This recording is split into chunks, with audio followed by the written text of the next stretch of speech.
Dr. Arianne here from the Movement Paradigm. Today I'm going to address the non-veggie lovers of the world. We all know them, you might be one of them. We also know how important vegetables are, and since you were a kid, you probably heard eat your veggies.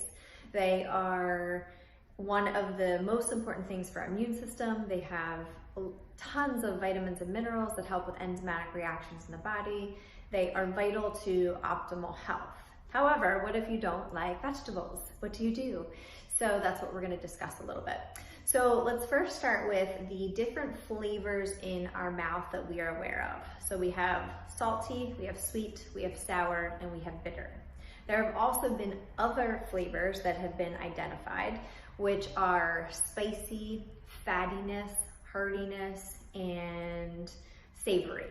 So we have lots of different flavors that we are getting input to our brain. So we have receptors on our tongue that are giving us this input. Bitter specifically is what the non-veggie lovers really have a hard time with, the bitter taste.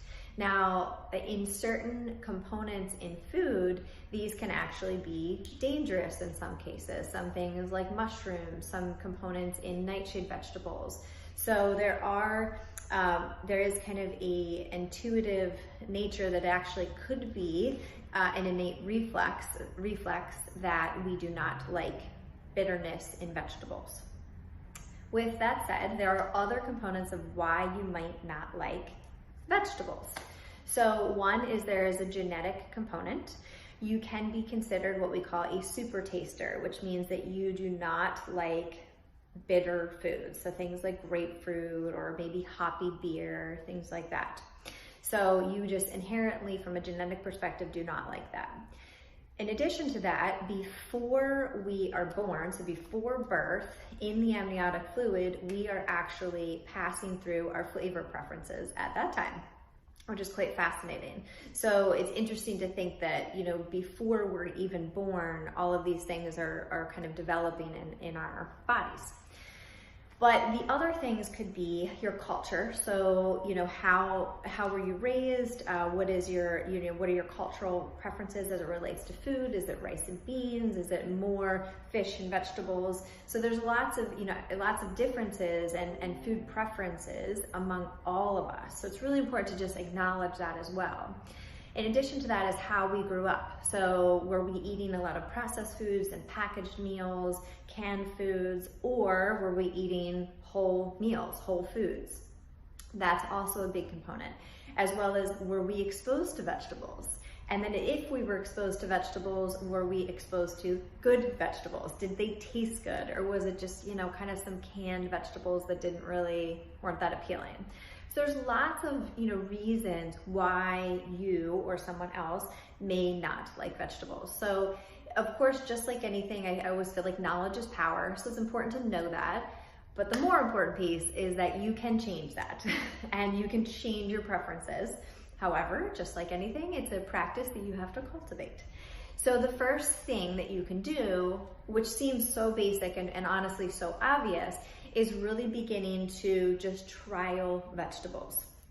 So if you go to the store and you said, okay, I've tried broccoli, 20 times, maybe you've had it steamed every time. So maybe you want to try it roasted with salt and pepper. So just trying a totally different, method of cooking.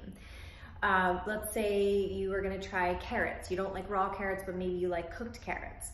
So there's lots of ways for you to trial things. And another tip is to pair it with a sweet. So we talked about the bitter, right? So if we pair something bitter with something sweet, it can be much more manageable and you might actually enjoy it. So even just something, for example, like olive oil versus butter. Not that I'm necessarily promoting butter, but that's a totally different taste. So that might be something that could really work for you. That kind of can change that palate and your taste preferences and the manageability of the food.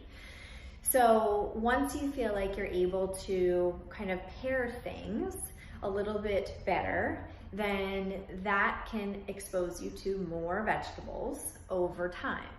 My one goal for most people, whether you're a veggie phobe or you're not, is to try one new veggie add one veggie a day, which seems very simple, but it's actually quite challenging. So if you just think of, okay, I'm gonna add one, maybe it's a salad, maybe it's a serving of carrots, or raw carrots, or bell peppers, but one new veggie a day consistently.